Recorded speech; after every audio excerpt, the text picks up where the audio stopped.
Lagi na lang siyang nasa isip ko. Tuwing umaga, pagising ko, lagi kong naaalala agad. Kumain na kaya siya? Ano kayang ginagawa niya? Sa gabi naman, bago matulog, iniisip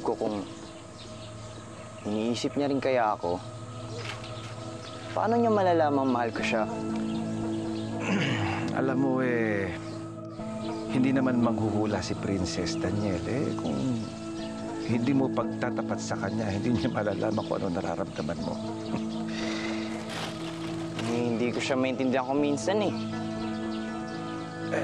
Hindi ba sabi ko sa'yo, kaibiganin mo muna? Oo, kaya lang, bitin Bakit gusto mo nang umakyat kagad ng ligaw? Hindi rin ako marunong manligaw. Tsaka, merong pagulo. Ano? May kaibigan si Princess. Si Richard. Nanliligaw ata yun. Buntot ng buntot Siguro may naipakita si Princess na maganda. Minsan, feeling ko, sa akin may gusto si Princess. Minsan naman, kay Richard. Ang gulo. Alam mo kasi,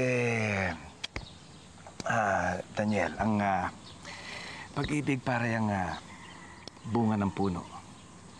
Kapag minadali mo, ang pagkahinog nito mapaklaan lasa, minsan mapait.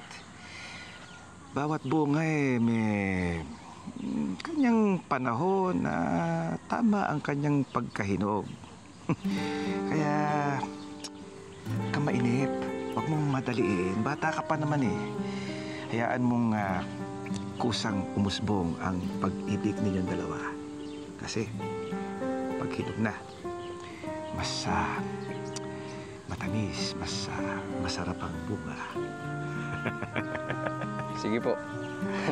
Tara!